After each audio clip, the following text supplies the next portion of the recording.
যে যেটা জানে প্রকাশ করতে চায়, করতে জানে না, যে যেটা জানে প্রকাশ করতে চায়।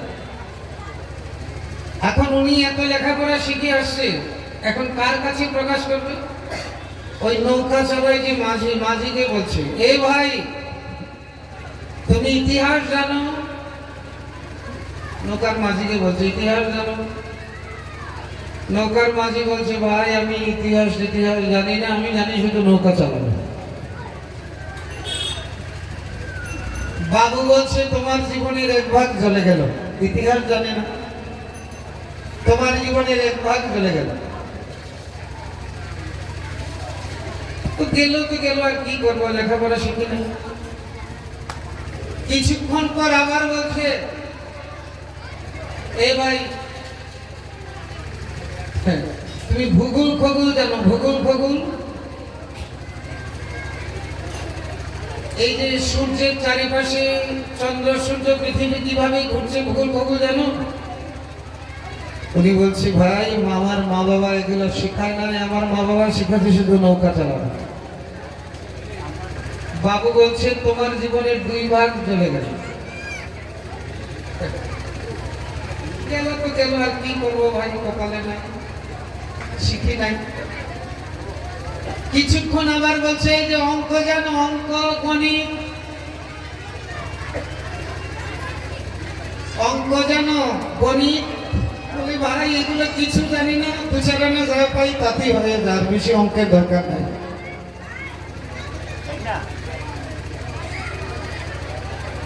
হ্যাঁ আজকাল তো অঙ্ক জানি সবাই, ঠিক না? অঙ্ক সবাই জানে। তো এখন একটা অঙ্ক শোনাবো আপনাদেরকে। বলবেন বাবাজি কীর্তনের আসলে কি অঙ্ক টঙ্ক বলা শুরু করে দিয়েছে।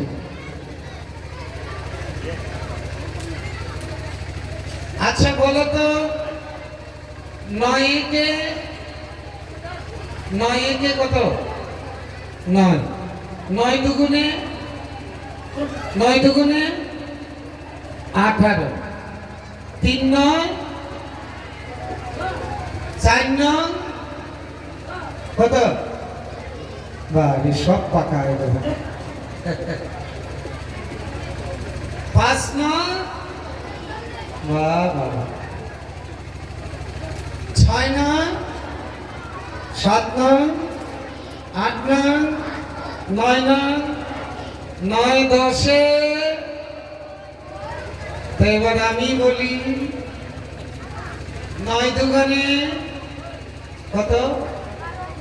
9 দুগুণে 9। এই বলছি মাইর মানে ই কি আবার অঙ্ক? হ্যাঁ 3 9। এই চমকে উঠে গেছে, কি বলে রে বাবাজির মাথা খারাপ হয়ে গেছে। 4 9, 9। 5 9, 9। বলে বাবাজির মাথা খারাপ হয়ে গেছে। আচ্ছা মিলিয়ে দিবেন। 9 একে 9, 9 দুগুণে 18। 18 লিখতে গেলে একটা 1 আর তো 1 আর 8 কয় হয়? 1 আর 8 কত হয়? তাহলে 18 লিখতে গেলে একটা 1 আর একটা 8 লাগে না? তো 1 আর 8, তাহলে 9 দুগুণে 9। 3 9 27। 27 লিখতে একটা 2 আর একটা 8 কত? 7। আচ্ছা যাই ভুল হলে বলবেন। তাহলে একটা 2 আর একটা 7, তো 2 আর 7 কত হয়? তাহলে 3 9 9। 4 9 36। 36 লিখতে গেলে একটা 3 আর একটা 6, তো 3 আর 6, তাহলে 4 9 9। বলে জীবনও শুনি নেই যত।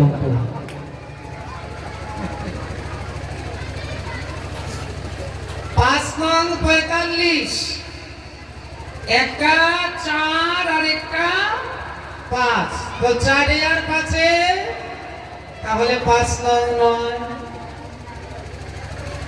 6 নং 54, একটা 5 আর একটা 3, কত? 4। তোমার ভুল হলে বলবে না।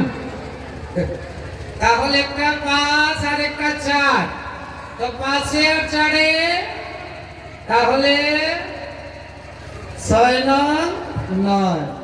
7 নং 63, একটা 6 আর একটা 3, তো 6 আর 3, 9, তো 7 নং 9। 8 নং 72, 72 লিখতে গেলে একটা 7 আর একটা 2, তো 7 আর 2, 9, তাহলে 8 নং 9। 9 নং 85, কত? 85, 81, ও আচ্ছা। তো 9 নং 81, তো 81 বারবার বলুন।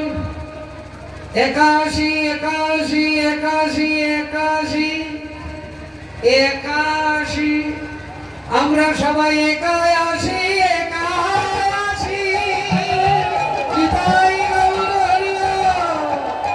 আমরা সবাই 81 আর 81, ওগো 81 আর 81, আমাদের কেউ তো সঙ্গে যাবে না ভাই।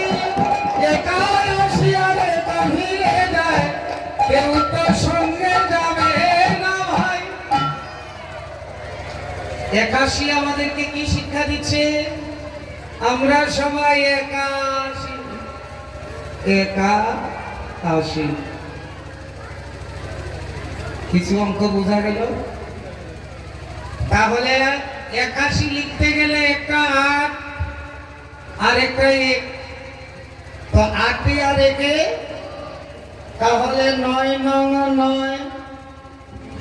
9 10 90, 90 লিখতে গেলে একটা 9 আর একটা 2, কত? 90 লিখতে গেলে একটা 9 আর একটা কি 0। আচ্ছা, তো ভালো বুঝে। তো একটা 9 আর একটা 0, তো 9 এর সাথে 0 যোগ দিলেও 9, বিয়োগ দিলেও 9, অর্থাৎ এই সংসার আমারও নয়, তোমারও নয়। আরে এই সংসার আমারও নয়, তোমারও নয়। আমরা একাই এসেছি আর একা ফিরে যাই, বলে কেউ তো সঙ্গে যাবে না ভাই। একাই এসেছি একা ফিরে যাই, আমারও নয়, তোমারও নয়।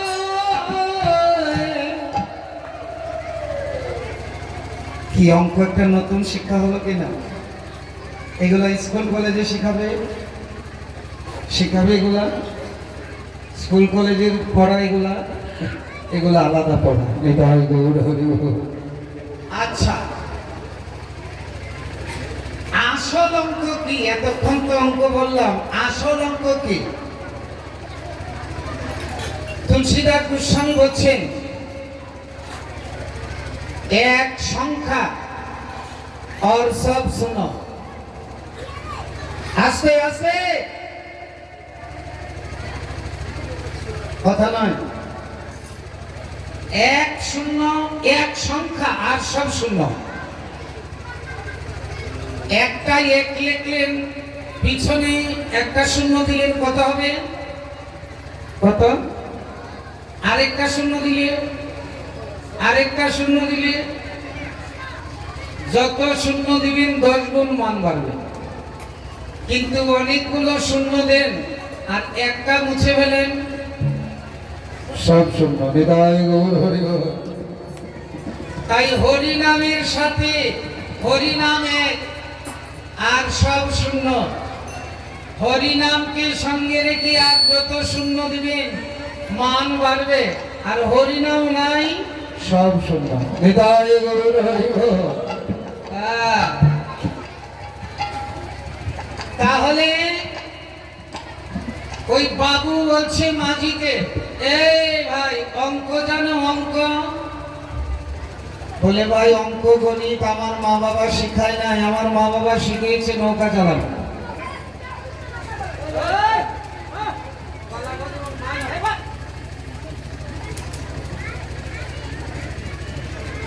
আমার মাইকে বলে তো আওয়াজ হয় না, ওরা খালি গলায় যে আওয়াজ হয়, বাপরে বাপ, গলার তো একেবারে মাইক হয়ে।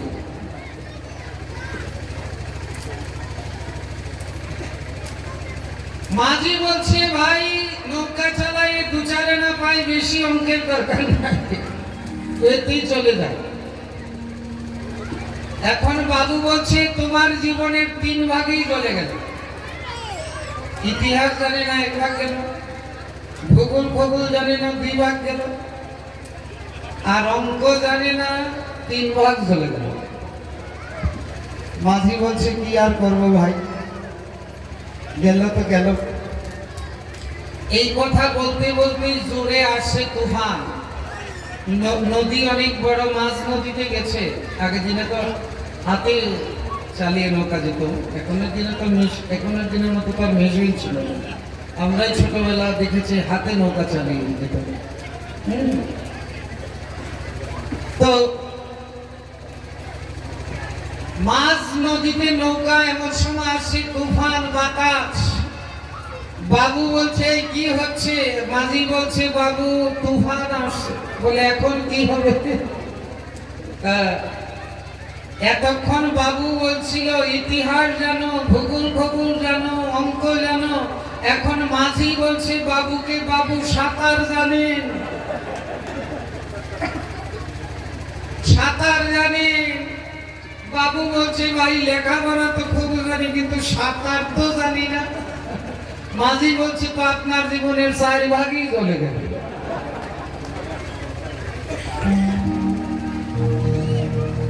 কি সুন্দর দৃষ্টান্ত দেখলেন।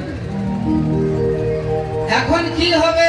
বলে বাবু সাঁতার জানলে যাওয়া যাবে, আর সাঁতার না জানলে ডুবে মরতে হবে। এই কথা বলে, এগুলা খুব মূল্যবান কথা, এইগুলা কোন কলেজের প্রিন্সিপালে বলবে না, ইউনিভার্সিটিতে বলবে না, এগুলো একমাত্র কীর্তনাসরে শুনতে হবে। হরি বল হরি বল। তাহলে মাঝি তো সাঁতার জানি, আর কাপড় এঁটে দিয়েছে কোমরের মধ্যে কষে বাঁধ, আর দিয়েছে সাঁতার। মাঝি পার হয়ে গেল ওপারে, আর বাবু তো সাঁতার জানে না, মাঝ নদীতে নৌকা ডুবে, আর বাবু হয়ে গেল নদীর মায়া বাবা। এটা গেল দৃষ্টান্ত। সিদ্ধান্ত কি? সিদ্ধান্ত হবে, ও বাবা মায়েরা, এখানে যে আসছেন সবাই বাড়িতে যাবেন না, এখানে বসে থাকবেন? বাড়িতে যাবেন না, না এখানে বসে থাকবেন? সবাই বাড়িতে যাবেন, একটু বলে এখানে কেউ থাকবে। আমরা যে যেখানে যাই, বাড়িতে যাই ফিরে, যেদিন দেহ থেকে প্রাণটা চলে যাবে সেদিন আমরা কোন বাড়িতে যাব? হৃদয় গৌর হরিব। আমরা যে ভবের বাজারে এসেছি, এটা ভবের বাজার। এই ভবের বাজার থেকে আমাদেরও বাড়িতে যেতে হবে। কোন বাড়ি? সারা জীবন পরিশ্রম করে ইট বালি পাথর দিয়ে যে ঘরটা বানিয়েছি, সেই ঘরই না।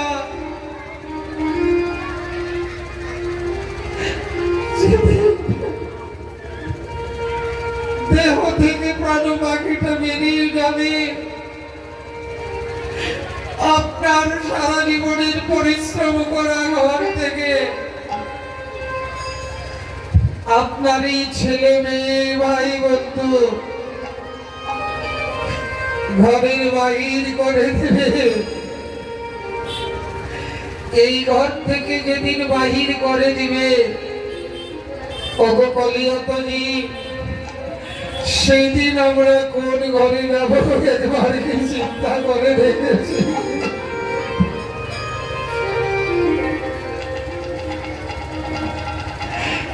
একদিন কি চিন্তা করে দেখেছি?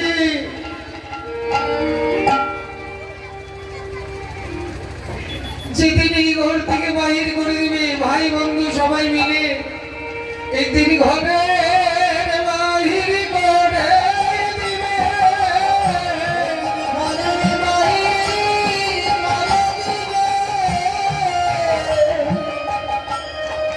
এই ভাই বন্ধু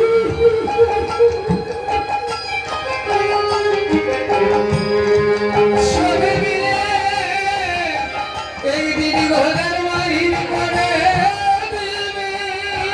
ভাই বন্ধু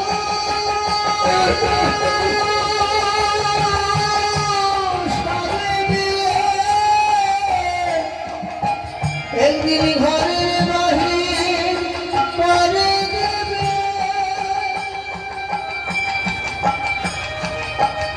ভাই বন্ধু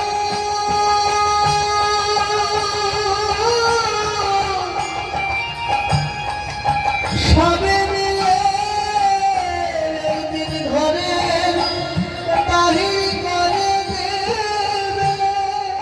তাই একদিন যখন ঘরের বাহির করেই দিবে, যারা বুদ্ধিমান তারা দুদিন আগেই ঘর থেকে বাহির হয়ে যাবে।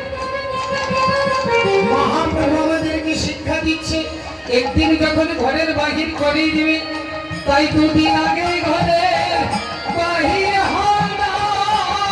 দুদিন আগেই ঘরের বাহির হয় না। একদিন বাহির করেই দিবে, তাই দুদিন আগেই ঘরের বাহির হয় না। একদিন বাহির করেই দিবে। হরে হা কৃষ্ণ গোবিন্দ। একদিন বাহির করেই দিবে। ভাই বন্ধু সবাই মিলে একদিন বাহির করেই দিবে। ভাই বন্ধু সবাই মিলে একদিন আগেই ঘরের বাহির হয়। এই ঘর থেকে যেদিন বাহির করে দিবি, আমাদের যে ঘরে যেতে হবে। আমাদের বাড়িটা তো ভুলে গেছি। এই যে বাড়িতে আছে এটা ভাড়াটে বাড়ি। ভাড়াটে বাড়ি মানুষ থাকে না, তো ভাড়াটে বাড়িতেই নিজের বাড়ি বলে মনে করে। মহাজন বলছে এই যে বাড়িটা এটা তোমার ভাড়া বাড়ি, আর আসল বাড়িটা মরার পর যেখানে যাব সেটা হয়েছে আসল বাড়ি।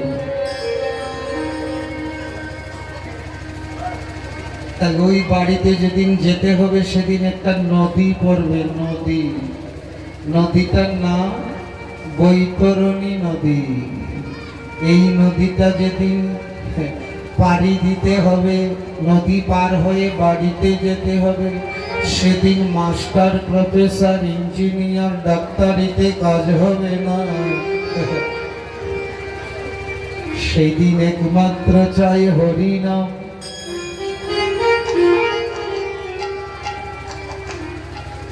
তাই হরিনাম করতে হবে। আমরা সব কিছু করি কিন্তু হরিনাম করি না। এমন কোনো পরিশ্রমের কাজ নেই করি না, কিন্তু হরিনাম করে দেখুন, হরে কৃষ্ণ কৃষ্ণ কৃষ্ণ হরে হরে, হরে রাম রাম রাম হরে হরে। কোনো পরিশ্রম আছে? যেটা কোনো পরিশ্রম নাই সেটা করি না, কিন্তু কত পরিশ্রমের কাজ করি, মাথার ঘাম পায়ে ফেলে। শাস্ত্রে যা আছে তা করি। এখানে যারা আছেন সবাই হিন্দু তো? হিন্দু তো? হিন্দু না? এখানে যারা আছেন হিন্দু না? তা আওয়াজ নাই কেন? হিন্দু তো? আওয়াজ আচ্ছা, হিন্দুদেরকে চিনার প্রধান লক্ষণ কি, প্রধান চিহ্ন কি? কি? তুলসীর মালা আছে কয়জনের গলা?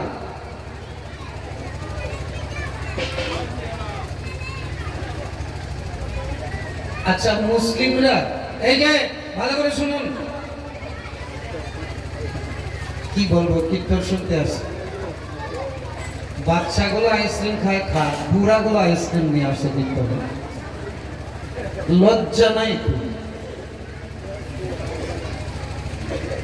বাচ্চারা বুঝে না, ছেড়া আইসক্রিম খায়, বুড়াগুলা আইসক্রিম নিয়ে আসে, কিরকম নির্লজ্জ!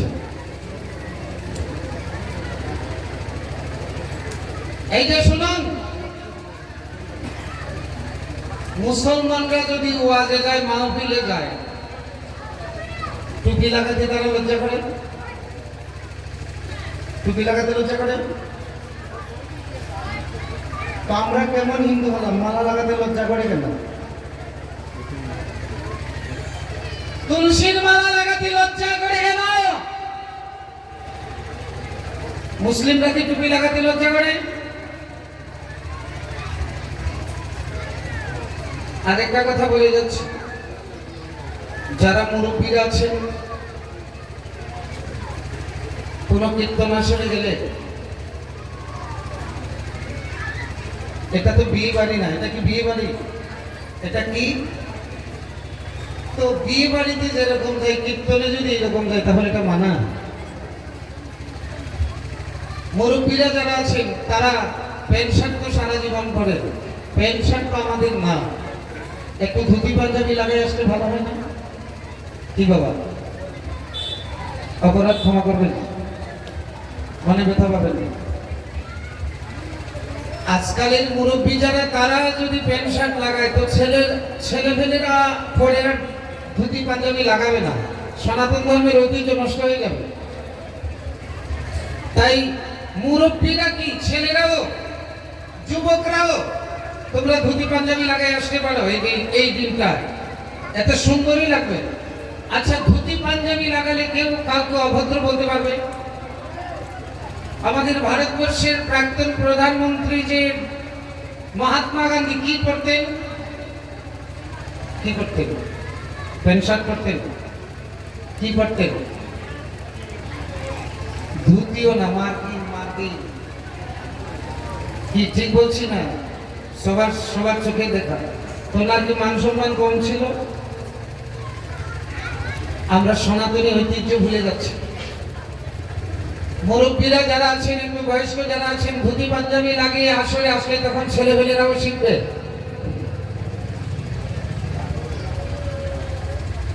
আমাদের ধুতি পাঞ্জাবি লাগাতে তো লজ্জা হয় কেন? তুলসীর মালা লাগাতে তো লজ্জা হয় কেন? অনেকে বলবেন, বাবাজি তুলসীর মালা লাগালে না মিথ্যা কথা বলতে নাই, বলে না অনেকে মিথ্যা কথা বলতে নাই। তাদেরকে বলবে না, এই তুলসীর মালা না লাগালে সারাদিন মিথ্যা কথা বলা যেমন কোনো বিধান আছে? দেখবেন সারাদিন যে মিথ্যা কথা বলে, তাকেও যদি একটা মিথ্যা কথা বলেন, সে রেগে যাবে, তুই আমাকে মিথ্যা কথা বলছিস, অথচ ও সারাদিন মিথ্যা কথা বলে। তো তুলসীর মালা লাগালে মিথ্যা কথা বলা যায়, আর তুলসীর মালা না লাগালে মিথ্যা কথা বলা যায়? আছে কোনো বিধান? তুলসীর মালা লাগাতে কোনো বিধান নাই। আচারী হন, অনাচারী হন, সবাই তুলসীর মালা লাগাতে পারে। দীক্ষিত হন, অদীক্ষিত হন, সবাই তুলসীর মালা লাগাতে পারে। এখন প্রশ্ন জাগে, আমরা কয় পেজ দিব? বলছি তুলসীর মালা 2 পেজ 3 পেজ, তার বেশিও দিতে পারেন, কিন্তু 1 পেজ দেওয়া নিষেধ। 1 পেজ দিতে পারবেন না, 2 3 তার বেশি দিলেও কোনো নিষেধ নাই। অনেক মহাত্মারা দেখা যায় একেবারে 50টা 100টা, কোনো মহাত্মাদেরকে সারা শরীরে দেখা যায় তুলসীর মালা। তাহলে সনাতন ধর্ম বলতে সবাইকে তুলসীর মালা লাগাতে হবে? যারা বলবে তুলসীর মালা লাগাতে নেই, তারা সনাতন ধর্মের লোক নয়, তারা উগ্রপন্থী। যদি কারো সাহস থাকে আমাদের সামনে এসে বসুন। কোন শাস্ত্রে বলছে, সনাতন ধর্মে কোন শাস্ত্রে বলছে যে তুলসীর মালা গলায় দিতে হবে না? তুলসীর এত মহিমা, তুলসীর মালা যদি গলায় না দেওয়া থাকে তাহলে শুনুন, স্কন্দ পুরাণ বলছে তুলসীর মালা গলায় না থাকলে তার হাতের জল মুদ্রের সমান, তার হাতের অন্ন বিষ্ঠার সমান। কেন তুলসীর মালা লাগাবেন না? আর দেখবেন রাস্তা দিয়ে কিছু কুকুর যায়, কোন দু একটা কুকুরের গলায় বেল্ট আছে। বেল্ট আছে মানে মালিক আছে, বেল্ট নাই মানে দেখবেন যারা কৃষ্ণ ভজন করে না মানে মালিককে ধরে নাই, এদের গলায় নাই। নিতাই গৌর হরি বল। আর যারা মালিককে ধরেছে তাদের গলায় আছে। নিতাই গৌর হরি বল। কি বাবা মিথ্যা কথা বললাম? হ্যাঁ, বেল যদি থাকে তাহলে তাকে বলে পালিত, পালতু। আর বেল নাই মানে ফালতু। বেল আছে মানে পালতু, বেল নাই মানে ফালতু। বেলডালা কুকুরকে যদি আপনি মারধর করেন তাহলে মালিক আপনার সাথে ঝগড়া করবে। তো বেলডালা কুকুরকে যদি কুকুরের মালিক এত যত্ন করে, আমরা যদি আমাদের সবার মালিকের উদ্দেশ্যে একটা বেল লাগিয়ে দেই তাহলে আমাদের মালিক আমাদেরকে কত আদর করবে, কত রক্ষা করবে। সনাতন ধর্ম বলতে তুলসীর মালা গলায় দিতে হবে। তবে এখানে সবাই হিন্দু তো? সবাই হিন্দু তো? আওয়াজ নাই তো? আপনাদের সবার বাড়িতে ঠাকুর ঘর আছে তো? আছে? নাই? অনেকের বাড়িতে নাই।